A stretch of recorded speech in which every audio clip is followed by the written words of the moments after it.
Hi once again with Ammar. Today I'm an honor to have Blake Grice, one of the top referees in the world. He referees in big names, big organization, UFC, Bellator, Desert Force. That the first time we met. Yeah. Hi Blake, how are you? I'm doing well. How are you? Fine, good. It's an honor to have you here. No, it's thanks for the short notice. My pleasure. You are one of the familiar faces since I think Desert Force time and Desert Force. And not just who's Blake Grice? I started taking jiu-jitsu in the year 2000, and I was fighting like 6 months later, fighting mixed martial arts. And I fought about a dozen times on smaller shows in the United States. I was doing Muay Thai, mixed martial arts, and jiu-jitsu all at the same time. I just didn't like it. I got really nervous before fights. I was good at it. I won more than I lost. But I hated that feeling before a fight. I did. And it got worse and worse. And on fight number 12, I said, you know what, that's it. This is not fun anymore. But I loved the sport. So I wanted to stay involved. And I thought, maybe being a referee is the way to do that. And so that was in 90s? This was in now this is probably 2002 or 3. So I've been reffing 16 years. Wow. I volunteered one night. I was at a show in Alabama, and one of the referees didn't show up. And the referee that was there asked the cornermen, "Can anybody ref?" And I went, I said, "I'll do it." You got it. Never done it before, but I'll do it. Nice. And I did it, and I did pretty good at it. And literally, I never stopped. To this day, that hand raise brought me here. I mean, it really did, if you think about it. That's good, man. Yeah, that's nice. Yeah, it was cool. So after you stopped all these things that you went for a review, you are a professional mixed martial MMA referees, right? You're doing any Muay Thai or Jiu-Jitsu? I referee Muay Thai as well. I referee Muay Thai. I do not referee Jiu-Jitsu. What's the difference between refereeing MMA and refereeing? Which one, if they allow us to see, more fun? You talking about for Muay Thai or MMA? Yeah, Muay Thai or MMA. I mean, they're both fun. They're different. They're way different. There's a little bit more going on in mixed martial arts, a little bit more to worry about, and a little bit more to be aware of. And that doesn't make it better. It makes it more stressful sometimes. Muay Thai was kind of my second love. But it's been the majority of my martial arts career has been in Muay Thai, so I enjoy doing that as well. I do MMA much more than Muay Thai. We have some mixed cards in the United States, and so if there's 15 fights, there'll be 3 Muay Thai fights, and so I'll may get 2 of those. So I steadily do Muay Thai, it's just not as much. Okay. When is the first experience just to referee in any Arab countries? I went to Kuwait for Adil Wawan. Okay. Do you know him? Yeah, I know him. I met him. Good guy. Yeah. GFC was the name of the show. I think that was in... This is 6 years ago. 6 years ago. So GFC 1 had a local referee that really messed up. He just did a bad job. And so I was on Facebook, and somebody said, "Is anybody not scared to go to Kuwait?" And I was like, "What's scary about Kuwait? I'll go." And I replied, "I'll go." And I'm not kidding you. 3 days later, they paid me half of my money. They wired me cash to the United States. And then I was like, well, I guess I'm going to Kuwait. And I had no idea. I had never been to the Middle East. I had no idea what to expect. And I went to GFC, and I did 16 of those shows over about 4 years. Wow. And he just recently stopped.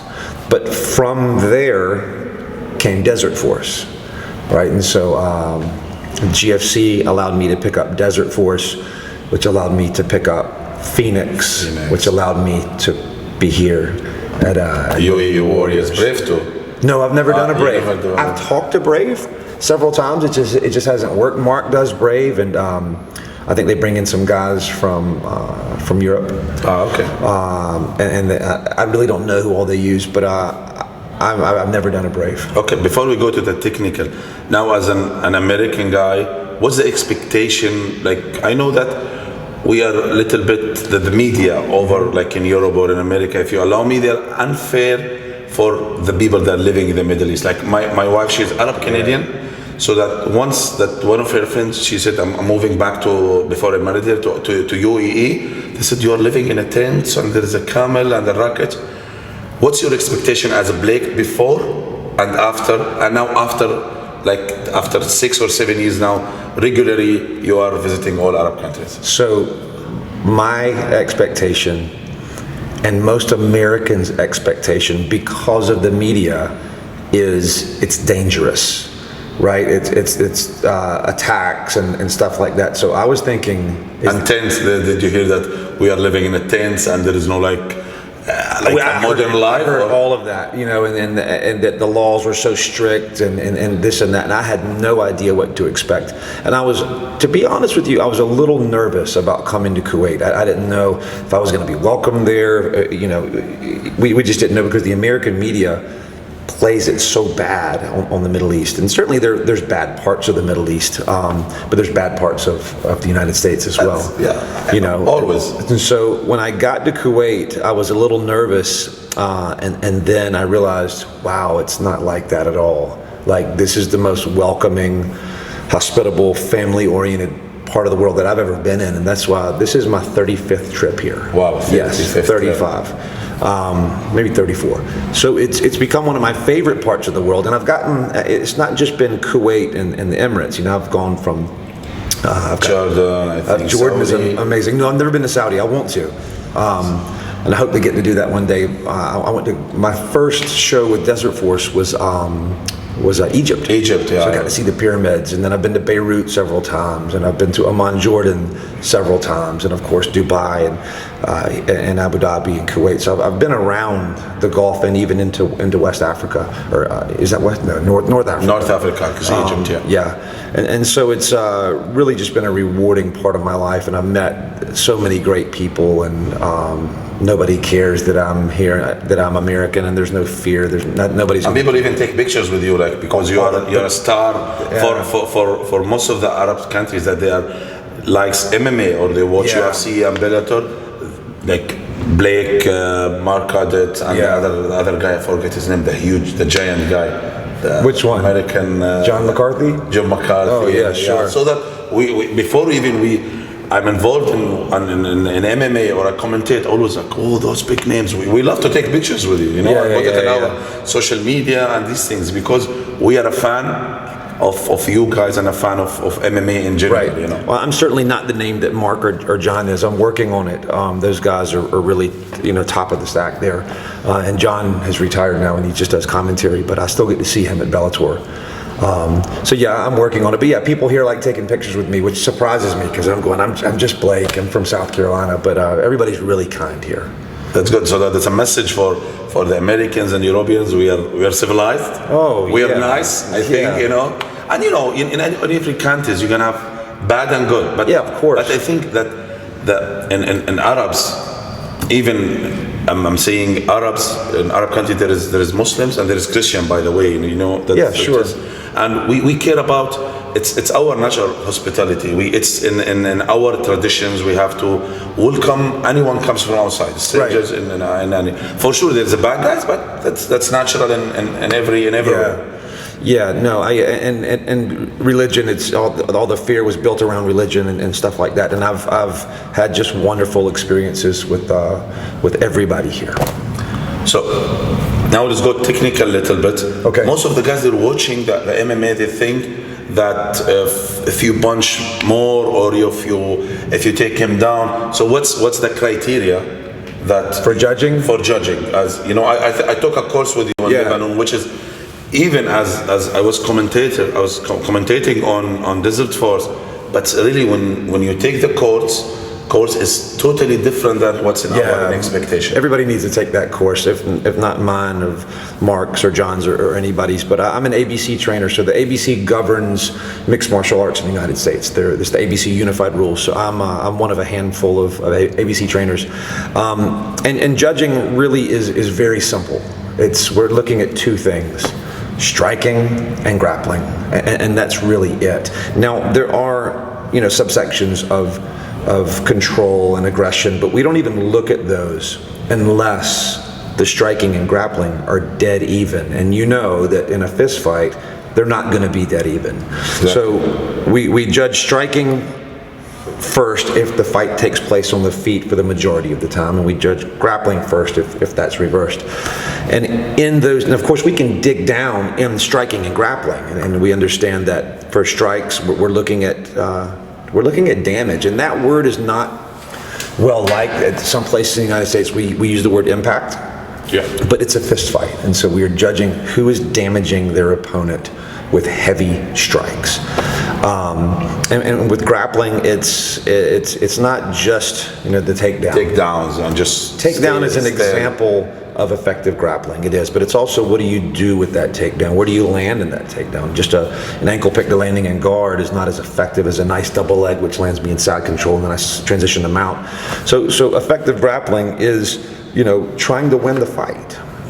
It's passing that guard. It's getting good submission attempts, good fight-ending scenarios, and that's really the easiest way to describe that. It's just two things. You can't win a fight with control. Fights are won from striking or grappling. Every fight last night was won with striking or grappling. Exactly. It was fun. Yeah, it was a good night last night. It was a good. Yeah. It was like a fight card. Yeah, it was. Yeah, it was. As a referee, you are not involved in the three judges' decision. No, not at all. Totally, you are just refereeing the fight, the 3 rounds, if it's a 3 rounds, or 5 rounds, if it's 5 rounds. That's it. And there is no relations between both of you. Mostly. The only time I would influence a judge's scorecard is if I took a point. And so if I took a point for a foul, we saw it last night. Mark took a point for the groin shot. Yeah. So the judges then indicate that on their card, but that's the only relationship that I have with the judge, is he simply deducts that 1 point if I deem it worthy from a foul. So now, as a rules, most of people, and especially if you can say it's in Arab world, they think MMA or like Muay Thai or martial art in general, it's a violence. Yeah. And there is no rules and regulation. In MMA, I just want to say, what's the rules and the regulation? It's to protect the fighter. It's not.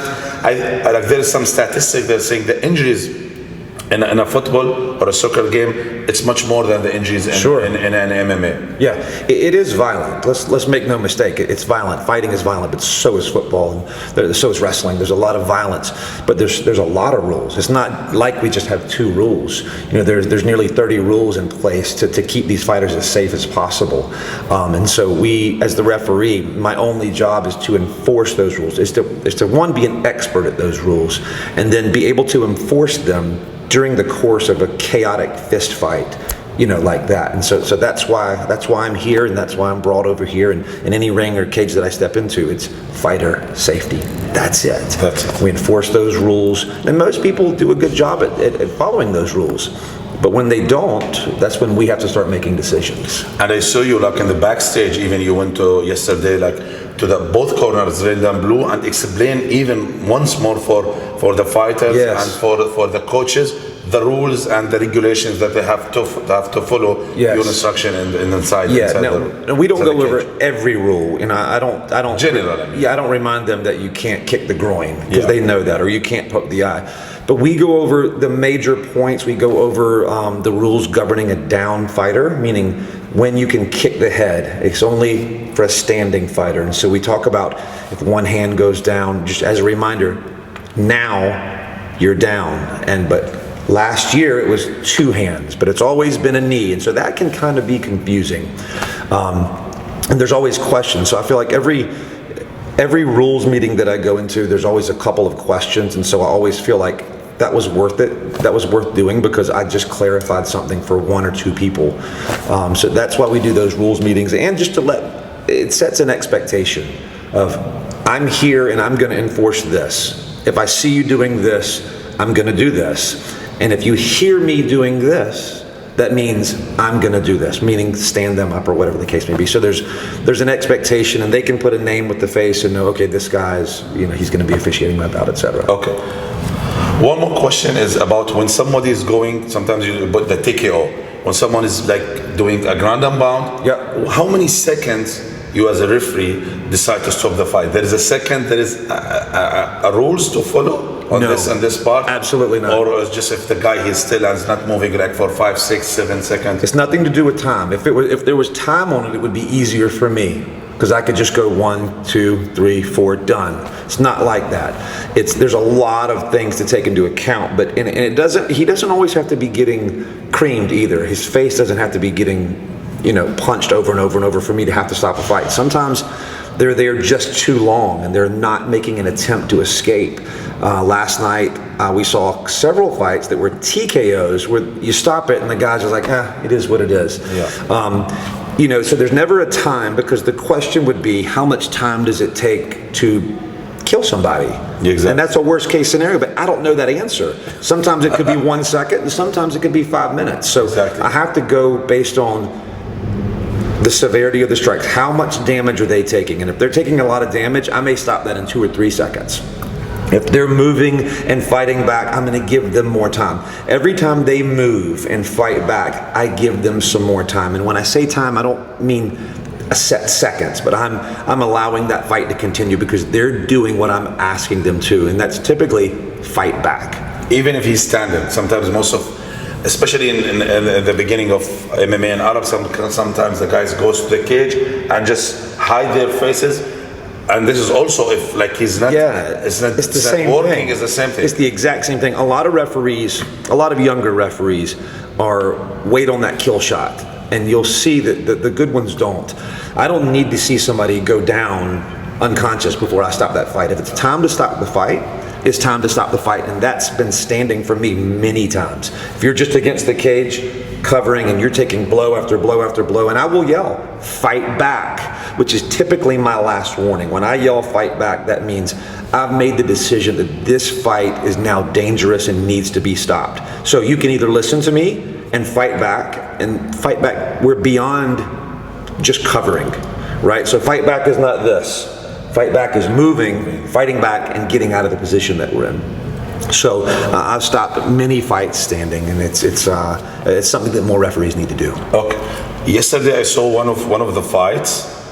One guy in the mount, and the other the guy in the down. He's just fighting. So you consider this as he's doing an action. You will not stop the fight for that certain. Fighting back from the bottom, I don't think is super effective. Yeah. But it is showing me that he's in the fight, and he's moving, he's covering, he's actually striking back. And again, I don't think that's super effective, but it does show me that he's okay mentally, he's moving, and he's trying to hit back. So he's doing what I'm asking him to do. It may not be super effective, but at least he's moving versus just sitting there. Yeah. And also most of the, let's say, Arab fighters, I don't know if it's general, when they see like the last 10 seconds, they chill because they think that as a referee, you will not stop the fight if it's like 10 seconds, so that you will give them a chance. This is absolutely false. I stopped 2 fights yesterday. Last night. I saw you, 2 fights within the 10 seconds. They were actually both under 5 seconds. One of them was 1 second. I don't care anything about that bell. When it's time for the fight to be stopped, it's time. Because you have to think about it this way. If I've made a determination that this man has taken enough damage, and typically we're talking about brain damage, okay? We're talking neurological damage, and I've made a decision, this fight needs to stop. I have to stop it, because if I let it go, let's just say 3 more seconds. How many more punches can land in 3 seconds? Maybe 5. Okay, maybe one huge one. Now you've got a man with a deteriorating neurological state that sits for a minute and has to fight again and taking more damage, right? And that's the recipe for death in the ring. It truly is, and that's why we see, you see a lot of deaths in boxing. Yeah. These guys are taking so many head blows, and they're round after round after round. So when that 10 seconds only for me, and I count it down in my head. I know exactly when that bell's going to ring. As soon as that clacker goes, you'll see me motion, and then you sometimes can see my lips moving. 9, 8, 7, 6. I get as close as I can. 3. But if it's time to end it, it's time to end it. I do not take that bell into account at all. Okay, so we're back to that. Your advice is for most of the fighters or the coaches or they are involved in MMA to take that courses, to be just aware of that rules and regulations and how the point system on MMA, right? I would tell you that if you took 100 fighters and coaches and put them in John McCarthy's or Mark's or my class, half of them would fail it. Maybe even more would fail it. They don't have any idea of what the criteria is. They have no clue. I would tell you most of them don't know all the rules either. And so imagine playing soccer and not really knowing the rules. Like, you know that you go this way and you know that you shoot on the goal. You know the main target, but you don't know how to reach it. Yeah, but if you don't know what offsides is, we're not going to be very effective. And so I have to understand what offsides is, and I have to understand indirect and direct free kicks. And if I don't know that, I'm just aimlessly going. So yeah, every trainer and fighter should take a class. I think Mark's going to be doing one here relatively soon. So everybody should get into that. You'll be a better fighter and a coach because of it. Yeah, so I want to jump this one. So let's do it here regularly, because we don't have a place in Arab countries just to can get these courses, and I don't know if it's available online. No, it's got to be done in person. Yeah. So maybe if the Mark not do it, we will do it next time when you are here. I'm sure we can invite arrange. most of like, and the MMA is picking up in Arab countries. It's picking up. There is a lot of amateur, a lot of, like we can say, Arab superstars in MMA. To jump to this point, since like 6 years ago when you started with 1-1 until now, how is the level of the Arab fighters as a Blake saw it from day one until like just today? It's coming up for sure, because like GFC 1 was like, these guys could use some more work, and even they got better and better. And now you're closing the gap. Let's just use the United States for example. So before there was a gap, United States and Middle East, and now that gap is becoming smaller as people are training better, and sometimes it's hard to tell the difference. You know, if I'm just going by skills of fighter, I couldn't tell where I was per se just off their skill anymore. These guys are getting good. Their conditioning is getting better. 6 years ago, conditioning didn't seem to be important here. And now these guys are looking like they're in better shape. And sure, there's always guys that are out of shape. But I'm seeing a lot of styles coming out of here. I'm seeing karate guys, I'm seeing wrestlers, I'm seeing jiu-jitsu, I'm seeing a lot of different stuff. And so the level's coming up in the Middle East, for sure. So what's your advice as a guy, or he is in that sport, for the Arabs MMA fighter just to reach that high level, like superstar level of MMA? What they have to do, what the steps they have to do? 1 hour training, or just one of the guys that said, I'm a jiu-jitsu guy, I'm gonna go, or I'm a Muay Thai, or wrestling or boxing, it's enough? Or what's your advice for them if they want to follow their passion to be like a UFC fighter, which is, I think, the unlimited. Sure. For any fighter, it doesn't matter what their goals are. I think that they should do the following. You need to be training. Now, you don't need to be training 10 different things. I don't want to be okay at 10 different things, but I do want to be really, really good at, say, 3. So everybody needs to be wrestling. That's one that's really left out in mixed martial arts. And you see, though, that the wrestlers tend to usually do well. Now, of course, that's not always the case. As jiu-jitsu gets higher, it can compete with that wrestling. But an NCAA Division I champion wrestler, that's a good base. So wrestle, learn jiu-jitsu, and then have a striking art that you become very good at. But perhaps the most important thing is physical fitness, because it doesn't matter how good your jiu-jitsu is. You can't do it if you're so tired you're going to vomit between rounds. And so being in top physical condition, to me, is one of the most important things that a fighter can do. And that's running, that's doing the rowers like we just talked about, that's assault bikes, that's working your kettlebells, dumbbells, barbell work, that's working the deadlifts, working the clean and jerk, working your snatches, running daily. And it's also your diet, right? And it's we're not eating fast food, it's eating clean whole foods, and it's also sleeping right. Don't drink alcohol, don't do drugs, don't smoke cigarettes. Those things that's the recipe for good. But a lot of guys, I sleep 5 hours a night. You're never going to be great. Exactly. You have to recover. It's easy and difficult at the same time. Sure. So it depends on the fighter himself. If you want to reach the top level fighters, yes, you have to do all this steps. Otherwise, if you miss in some of them, you will not reach, right? Yeah, that's my opinion. I think you're going to see any high-level guy are doing those things consistently. They have dietitians, and the weight cut I think is a major issue. I don't know if you're going to get into that, but one huge piece of advice I could give would be fight as close to your natural body weight as possible. That's the biggest problem in mixed martial arts today is weight cutting. You've got guys that are cutting 25 pounds over the course of a couple of days. It's crazy. Second, third round, like it's insane. It's dangerous too, right? It's dangerous, man. It's dangerous. We're trying to change that in the U.S. California is taking some steps to try to prevent extreme weight cuts. They're doing a second day weigh-in, so a day of weigh-in, and they're checking their weight, and they're saying, hey, if you are more than this % over, you got to go up a weight class next time. So they're doing something. Which is fair. It is. Something has to be done. And CSAC right now, CSAC is California State Athletic Commission. CSAC is leading the charge on battling weight cut with the executive officer, Andy Foster. He's doing the right things. I hope the rest of the country will follow because it's a major problem. The brain becomes dehydrated. It's not ready the next day and it's taking shots. It's just a recipe for disaster. And also even it's dangerous for your opponents, for the other guy too.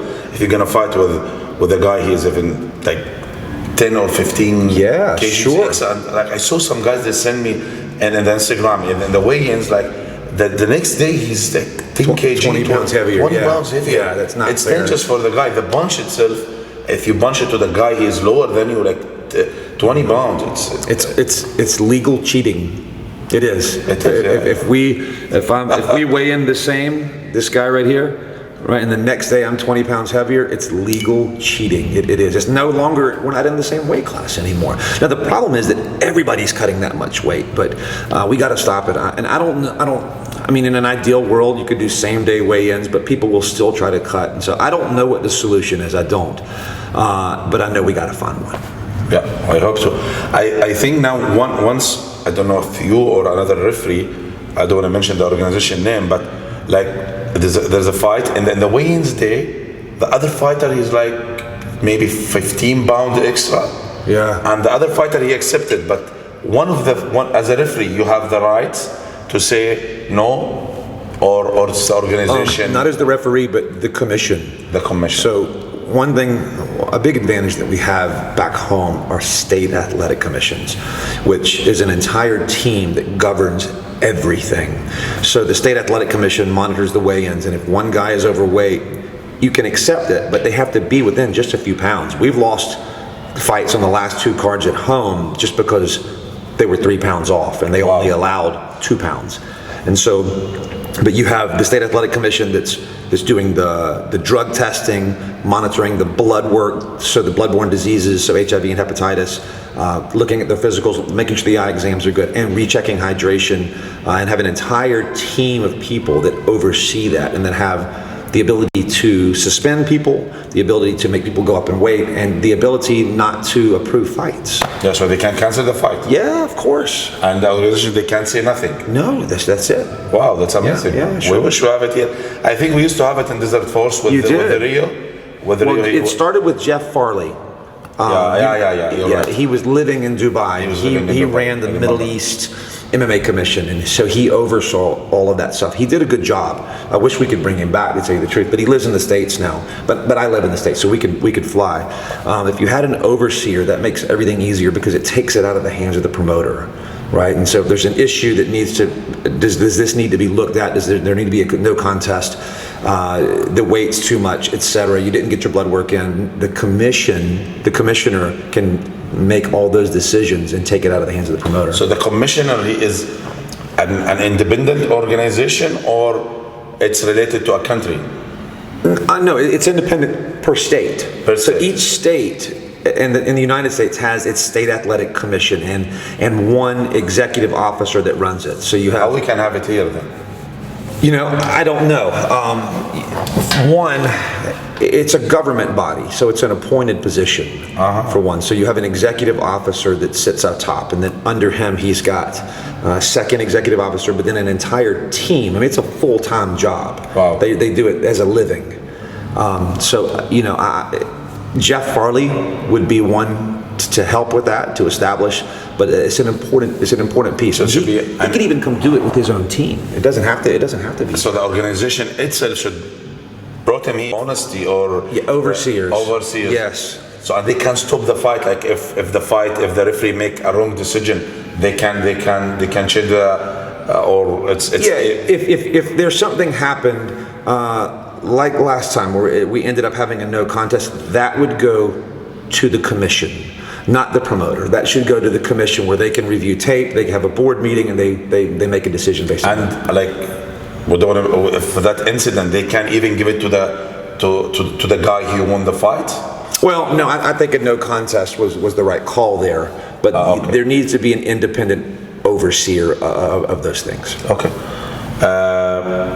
You mentioned the drugs, like steroids and these things, and most of the outsider they're seeing, like even the big organizations name fighters, that they said, how come that guy he's there and with this type of body, and he is not in steroid if drugs. So how that system works in the States or in the UFC or Bellator? Well, on bigger shows, let's just say the UFC, for example, it's ran by USADA, and so these guys are constantly tested, and they're coming out to their homes and knocking on their doors, 2-3 weeks before the fight. So it's not something that is going to happen. Like we know that at the fight night I may have to take a pee test to look for marijuana or whatever you're looking for. But with the anti-doping stuff, anti-steroids, you're talking random tests that could happen at any time. Wow. Yeah. So it would be really. So all of them they clean, but the type of their body is like with the kind of muscles mass that they have. It gives the intention for the outsiders. I'm not talking about the guys involved, like the people that are just watching. I think, how can he get this muscles mass out of protein or out of just workout? I get that, but you also have to remember that that's their full-time job.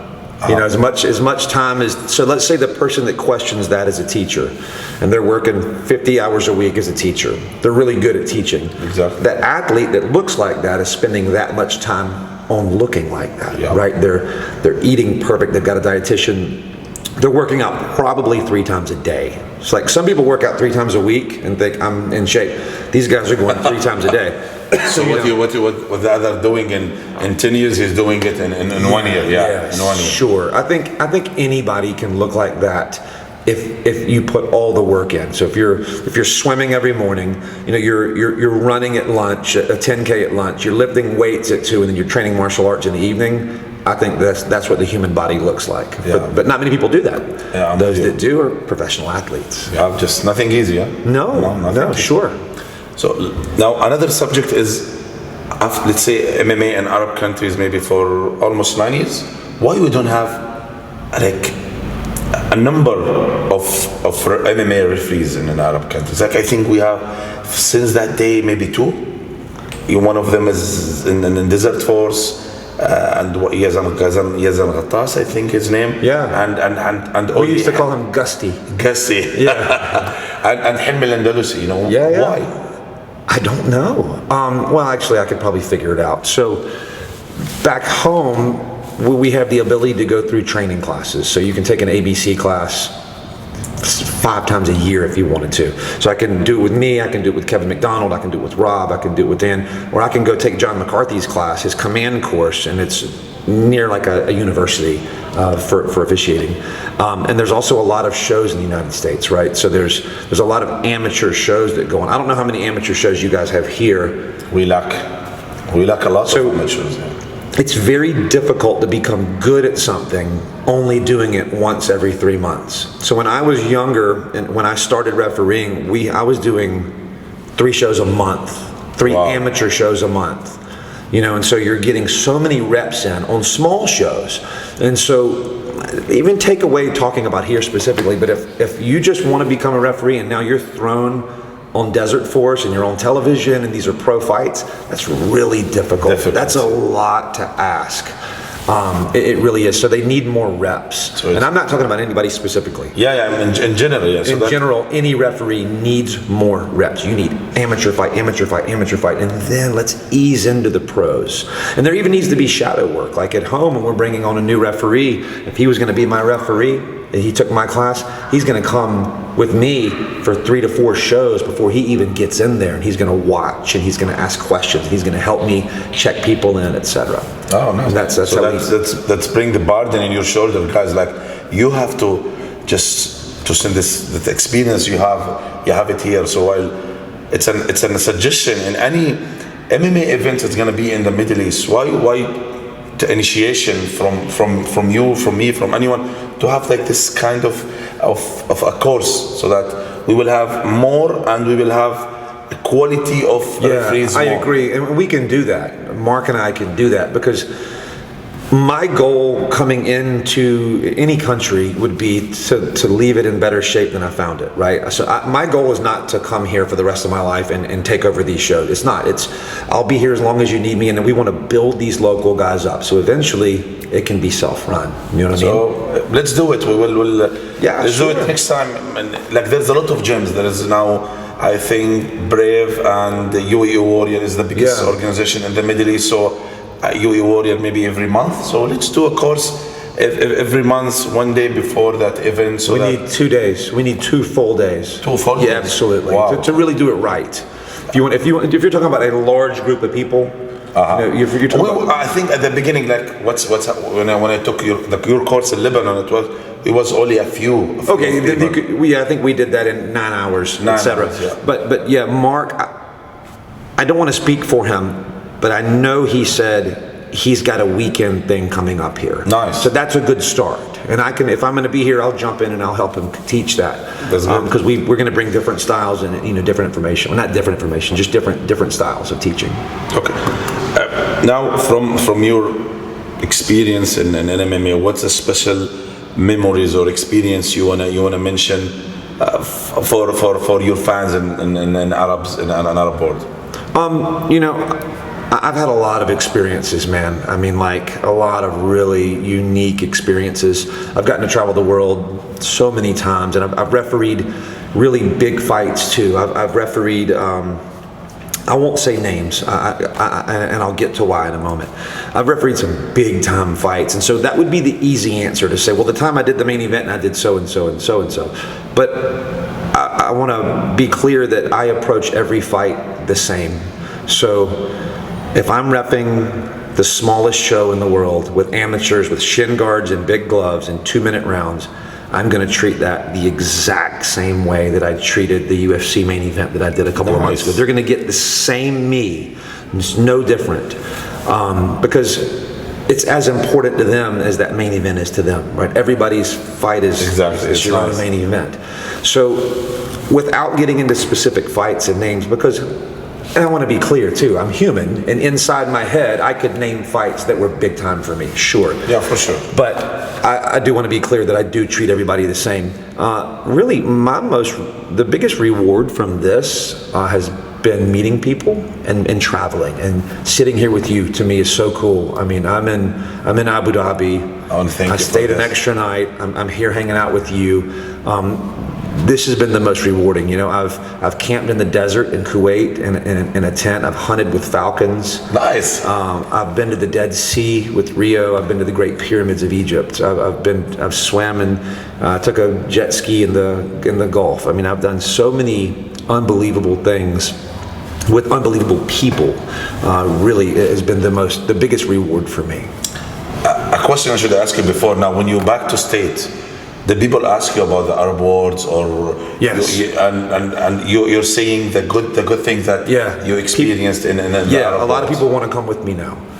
You know, how was it? I said, oh man, it's incredible. Look at these pictures. And I post a lot of pictures on Facebook. Yeah. So I've got, hundreds and hundreds and hundreds of pictures on Facebook from all my experiences. And I had 2 people ask me about this trip. Hey, can I come with you? And I said, yeah. But the timing didn't work out. But I said, yeah, you can come share my room, and you can come to the fights, and we'll go take you around town. My wife has never been over here. So that's kind of my next The only downside to all that is it's a long trip from the U.S. and it's expensive. It is. Yeah. So it's 15 hours flying and it's expensive. Unless you buy it like 6 or 3 months ahead. Right. You know. Right. But so my first goal is going to bring my wife to probably here and let her experience this with me. They will love it. Like UAE is a mixed culture. Like we have, I think, more than 200 nationalities living in a UAE. Imagine. Yes. So like it's a small world living in a country. It's a melting pot, and it's like the best way I can describe it is it's definitely Middle East, and you see the Middle East and you see the traditional dress, but you also see people in t-shirts with tattoos on their arms. So it's globalized now. It is, and so I think this is a really good place for anybody to see. Okay. Last thing, what's your advice for the Arab MMA fighter as a guy specialized on MMA? What's your advice, the general advice for them, and the advice for the superstars we are wishing to see them now? UFC, they're going to be for 4 more events here, 4 more years. Yeah. We hope to see one of the Arab fighters that they grow up and trained in Arab countries. Yes. In that shows. So what's your advice for them just to step on that step? My advice would be the same across the board, whether you want to fight as an amateur or whether you want to be a world champion in the UFC. It's the same thing. It's be consistent. So first of all, we got to train right, like we've already talked about. You have to train in all your disciplines. You have to sleep right. You have to eat well, and you have to train consistently. And you can't take days off, and you can't spend all weekend drinking alcohol and smoking, dope and doing all these stupid things. It's just to be as consistent as humanly possible, to take smart fights, good fights. Don't get in over your head, right? Let's take fights that we at least have a coin flip chance of winning, and then win. You need to consistently win.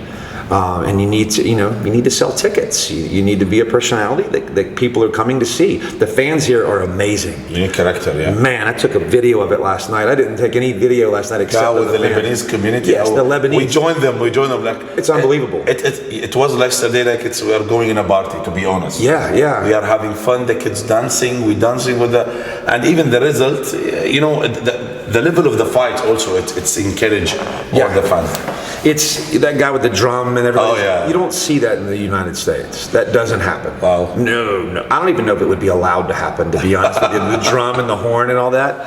But, while we're here, it's just so amazing. And they're so passionate about their country. And we just don't see that in the United States. We just don't. And that's a shame.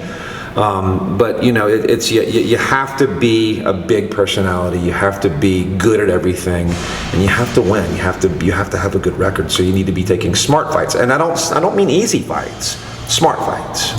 To your level until you grow up with the levels. Yes. Then you choose another fight. Yeah. And most of the Arab fighters, they think that they need to train only in the training camp, like 8 weeks or 12 weeks. No, that's a mistake. Now you can maybe ramp it up. Yeah, right. But you have to be ready all you're over there. A full-time professional athlete, so you should never go out of season. You should train every night, no matter what. Now, as a fight comes up, you can peak, right? Because I can't maintain this level, but I can maintain this. What most people do is they go, I'm here for a fight, then I'm going to come back down to here. Right? As soon as the fight's over, they're eating pizza and not training. You need to be back in the gym Monday. Maybe it's just a recovery week, etc. At least stay in shape, right? Maybe you don't need to spar that next week if you took some damage. And that's another issue too, is hard sparring in the gym, so dangerous. But you need to be back on the rower, you need to be back running, back swimming, back on the assault bike, back staying in shape, because you never know when a call is going to come for a fight. I think a guy last night fought, the guy that was from Thailand, via Australia, fought on a very short notice. There's 3. I remember 3 guys that took the fights 3 days before. Yeah. So if he's not ready, you have to be ready at all time, and that's what. So you want to be successful, be ready, because if you get the call for a big show and you go, oh no, and so either you say no. And you lose the chance. Or you show up and you look like crap and also you lose the chance. That's a real bad idea to just train for 8 or 10 weeks before a fight. Ramp it up, but you need to maintain. Like if you take your fight camp to a 10 out of 10 for 8 weeks, you need to stay at a 7 all the time. You do. For me, I stay in shape year round as well. I train 7 days a week, hard. Now I'm running a half marathon coming up, so I'll pick up my running a little bit over the course of the next 4 to 5 weeks. And if I do a marathon after that, I'll pick it up. But I'm not going to stop running after the marathon. I'll be back in the gym Monday, or half marathon. I'll be back in the gym Monday to maintain a level of fitness, because everything's easier when you're in shape. Everything. Life is easier. So much less fist fighting. So you have your own gym, I think? I do own a gym, yes. So as a gym owner, this is the last question. Sure. I want a message to send for the parents. What's the benefits of martial art in general for their kids? Oh man, we have so many kids in my gym, and it's everything. It's helping with ADD. It's helping with manners. It's yes sir, no sir. It's stopping bullying is the big thing. And some kids in my gym have come as the bullies, and so they quickly learn not to bully, but also not to allow yourself to get bullied, and to stand up for yourself, and to stand up for those that are weaker than you and can't stand up for themselves. My son is 14. He's been in the gym his whole life, and a bully messed with him 2 weeks ago. Over and over, he messed with him, and he hit him. My son said, "Dad, I think I'm going to have to stand up to this bully." I said, "Do your thing." And the principal called me the next day, and he said, "Your son's been in a fight." And I said, "That doesn't surprise me." And he won, because my son knows how to fight. I don't advocate children fighting. The moral of that story, though, is having the ability to stand up for yourself. And this kid was bullying other people as well. That's one of the biggest things. And just learning structure, learning that life's not always easy. Sometimes we have kids on the mats that during our warm-ups, they'll cry. This is hard. And then we go, well, so is life.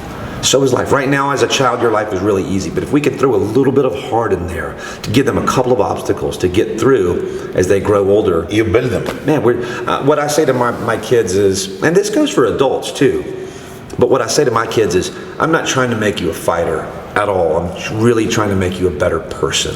I'm trying to make you understand that when an adult talks, look at them in their eye, right? And when I ask you a question, answer me and look at me, and don't have your hands in your pockets and things like that. So we're really trying to make good little people that grow up into good teenagers, that grow up into good adults, that then pass that knowledge on. It changes the personality. They're kids, but you feel like he is like 10 or 5 years bigger than they gain so much confidence knowing there's a lot of confidence to be gained knowing that I can beat up everybody in the room, and that's an exaggeration, and sometimes it's not. Even for adults. Yeah, sure. Even for adults, when I start jiu-jitsu, before jiu-jitsu, I do like, if you see a big guy with a muscle, you're scared. You're scared because what you're gonna do with him. Right. But when you start doing a martial art in general, the confidence that you have, you can look at this guy's eyes, and even when you say, the skinny guy, you look me with that confidence, that means there's something weird, right? And we learned that at UFC 1 or 2 with Royce.